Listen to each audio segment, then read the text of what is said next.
काफी शोर शराबा, पीछे से किसी की आवाजें आ रही हैं। अजीत पवार बोलते बोलते रुक गए।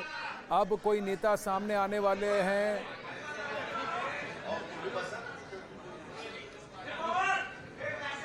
अब कुछ और वरिष्ठ नेता वहां आते हुए दिख रहे हैं। वहीं क्या अजीत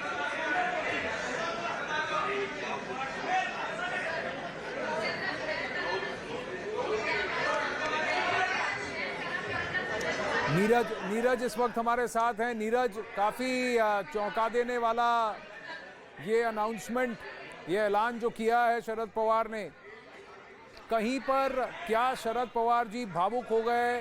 वो क्या नाराज हो गए इस बात से कि उनकी पार्टी में फूट की बात हो रही है, पार्टी में दलों की बात हो रही है, और उन्होंने कहा कि चलिए मैं ही छोड़ देता हूं पार्टी, और वो भी उस दिन जिस दिन इनकी खुद की आत्मकथा, इन्हीं की किताब का विमोचन हो रहा है, तब उन्होंने ऐसी बात क्यों कही? क्योंकि सब कोई वहां भावुक हो गया और एकजुट होकर जो आवाज आई है कि शरद पवार जी आप छोड़ नहीं सकते। क्या वो चाहते थे कि वो पार्टी का फीडबैक उन्हें रियल टाइम मिले कि पार्टी को मेरी आवश्यकता भी है कि नहीं?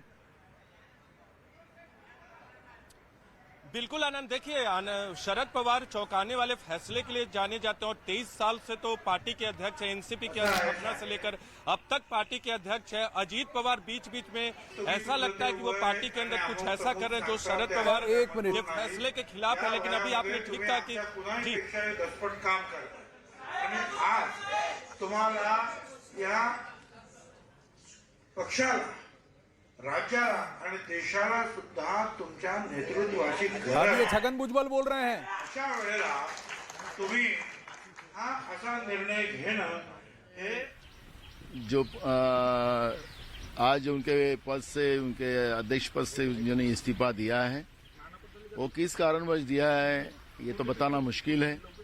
जो मीडिया में अजीत दादा पवार के बारे में जो आता था, या उनके परिवार में कुछ हो, या उनकी तबीयत के बारे में हो, ये बात अभी बताने का कोई मतलब भी नहीं है, क्योंकि वो जो है उनसे ही अपने को जो जब उनसे मिलेंगे और ये सब बातों से पूछेंगे, तब इस बारे में वक्तव्य करना अच्छी बात होगी। लेकिन एक शरद पवार जी हमें लगते थे कि आखिरी सांस तक वो सामाजिक और राजकीय जीवन में रहेंगे और हमेशा एक विचारधारा के साथ लड़ते रहेंगे, ऐसा ही हमें लगता था। लेकिन आज उन्हें किस वजह से इस्तीफा दिया ये बताना मुश्किल है। लेकिन इसमें एमवीए को कोई फर्क नहीं पड़ेगा। जो भी राष्ट्रवादी के जो उनके पार्टी के अंतर्गत जो भी डिसाइड होगा, उसके अंतर्गत जो भी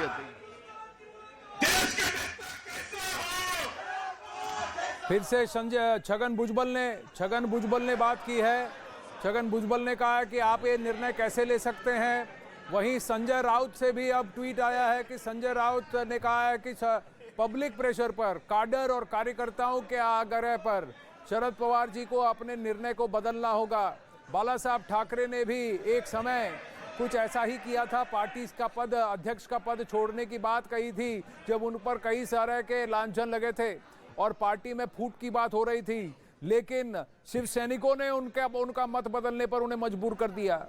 क्या आज शरद पवार को भी उनके कार्यकर्ता, एनसीपी के समर्थक, उनके मत की वजह से और उनके आग्रह की वजह से क्या शरद पवार अपने निर्णय को वापस ले लेंगे? ये देखने वाली बात होगी। वहां एक एक करके सभी नेता बोल रहे हैं। नीरज भी इस वक्त हमारे साथ हैं।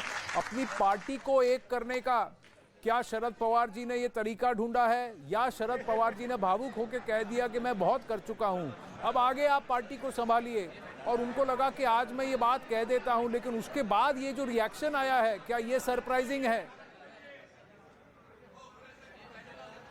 देखिए आनंद, 2 या 3 वजहें बताई जा रही है शरद पवार के फैसले की, जो उन्होंने पत्र भी लिखा है। कुल 18 लोग हैं एनसीपी से जुड़े, एनसीपी पार्टी से जुड़े, जो ये डिसाइड करेंगे कि आने वाले वक्त में एनसीपी का अध्यक्ष कौन होगा। और 18 लोगों में बहुत लोगों को हम भी जानते हैं जो कि शरद पवार के बहुत नजदीकी हैं। वो पार्टी के अंदर विभिन्न पदों पे हैं, लेकिन शरद पवार की बातों को इग्नोर नहीं कर सकते। लेकिन शरद पवार ने 2 वजहों से ये किया हो सकता है। पहला ये कि मौजूदा में जो ये खबरें चल रही थी कि अजीत पवार भारतीय जनता पार्टी के संपर्क में है, तो पार्टी के अंदर वाटर टेस्ट कर रहे हैं शरद पवार की, किस तरह का रिएक्शन होता है। और दूसरा ये कि अगर सुप्रिया सुले को आने वाले वक्त में एनसीपी का राष्ट्रीय अध्यक्ष बनाना है तो 1 साल बचे हैं लोकसभा चुनाव को, और ये वक्त बहुत अच्छा होगा सुप्रिया सुले को एस्टेब्लिश करने के लिए राष्ट्रीय राजनीति में, क्योंकि अब तक शरद पवार पार्टी के तमाम गतिविधियों, पार्टी के जो भी कार्य हैं उसको देखते रहे, लेकिन सुप्रिया सुले को साल भर का वक्त लगेगा एस्टेब्लिश करने में। तो ये 2 वजह बताई जा रही हैं, लेकिन पार्टी के अंदर बहुत नेताओं से हमारी बातचीत हुई, उनका कहना था कि इस तरह की बातें, इस तरह के फैसले का अंदाजा उन्हें नहीं था। हालांकि बहुत नेता ये जरूर कहते हैं कि पार्टी के अंदर अजीत पवार आने वाले वक्त में भारतीय जनता पार्टी का दामन थाम सकते हैं, भारतीय जनता पार्टी इसमें दावेदार बहुत हैं नीरज, कवायद कर बहुत हैं एनसीपी के अंदर जो खुद सुप्रिया सुले जी को अध्यक्षता का भार नहीं देना चाहते, और ये भी है कि अजीत पवार और सुप्रिया सुले के बीच में एक दूसरे के ऊपर कौन किसके ऊपर भारी होगा और किसको आगे किया जाएगा। प्रफुल्ल पटेल भी हैं वहां पर, छगन भुजबल भी हैं, जितेंद्र आवाड़ हैं, कुछ और भी नेता हैं जो कि अपने आप को इस काबिल समझते हैं कि वो शरद पवार जी के बाद इस पार्टी की अगुवाई करें, अध्यक्षता करें। काम केलं अगदी काय म्हणता येईल त्यांनी। देखिए, नेताओं की फौज और बड़े बड़े नाम की फौज बहुत है, लेकिन क्या शरद पवार और एनसीपी इस बात को लेकर तैयार होगी कि शरद पवार के परिवार से अलग कोई अध्यक्ष का पद संभाले? ये सबसे बड़ी बात होगी, सबसे बड़ी चुनौती होगी। और जहां खुद शरद पवार ने 18 नेताओं के नाम लिखे हैं अपने पत्र में, 18 लोग ये तय करेंगे कि आने वाला एनसीपी का अध्यक्ष कौन होगा। लेकिन गठबंधन के सहयोगी, आपने जिक्र किया संजय राउत का, संजय राउत भी कह रहे कि बाला साहब ठाकरे ने जब इस तरह का जितेंद्र आवाड़ बोल रहे हैं तो पार्टी के कार्यकर्ताओं की तरफ से आवाज त्याच्या चेहऱ्याकडे बघून गेले 60 वर्ष कार्यकर्त्याच्या मनात काय असे ओळखणारे जादूगार आले। सर, वय हे तुमच्यासाठी काही प्रश्न नाही। मी 2004 साली तुम्हाला नागपूरमध्ये तुमच्या इथनं रक्त वाहत असताना प्रचार करताना बघितलं, त्याच्यापेक्षा तर आत्ताची तुमची तब्येत खूप बरी आहे। अशा अवस्थेत जेव्हा तुम्ही पक्ष सावरला, आप तबीयत का हवाला ना दें, क्योंकि 2004 में जब मैंने आपके लिए प्रचार किया था उसके मुकाबले अभी तो आपकी तबीयत उससे बहुत अच्छी है। आप पूरी तरह से हृष्ट-पुष्ट हैं, कह रहे जितेंद्र आवाड़। कुछ लोग जो 60 साल से आपके साथ जुड़े हुए हैं, 50-60 साल से आपके साथ जुड़े हुए हैं, आप उनकी भावना को समझिए। तुमच्याकडे येतो, तुमचं दर्शन घेतो, पुढचे 10 दिवस मस्त आरामात जगत असतो। सांगितलं गेलं साहेब चौपाटीवरती, आमचं जीवनच व्यर्थ आहे। वो कह रहे हैं कि अब हमारा तो जीवन ही व्यर्थ हो गया। अगर आप पार्टी छोड़ के चले गए, अध्यक्ष पद को छोड़ के चले गए, पार्टी की कमान किसी और को दे देते तो हम क्या करेंगे? कोणाकडे जायचं? फिर रो दिए जितेंद्र आवाड़, फिर रो दिए जितेंद्र आवाड़ ये कहकर कि मैं इस राजनीति में उतरा, कार्यकर्ता बना, आपके साथ लगा और आपके लिए मैंने काम किया, आपके अध्यक्षता में काम किया। अब मैं और किसके साथ काम करूं, कहां जाऊं, ये पूछ रहे जितेंद्र आवाड़। कहीं ना कहीं कई सारे नेताओं के मन से इशारे ये भी आ रहे हैं कि आपकी अध्यक्षता को छोड़कर हम और किसी के अंडर काम करने को तैयार नहीं। निमंत्रित होते ते कार्यक्रमचे देशाचे सगळे पक्षाचे, मायावतीचे, मुलायमचे, काँग्रेसचे माजी मंत्री सगळे आले होते आणि त्यांनी सांगितलं, साहेब तुम्ही जे आहे नेतृत्व करा। केसी त्यागीने सांगितलं, सुबोध कांत सहायने सांगितलं, कुंवर दानिश अली जे बीएसपी एमपी होता त्यांनी सांगितलं, काश्मीरच्या लोकांना तुम्हाला सांगितलं की साहेब तुम्ही देशाचे नेते।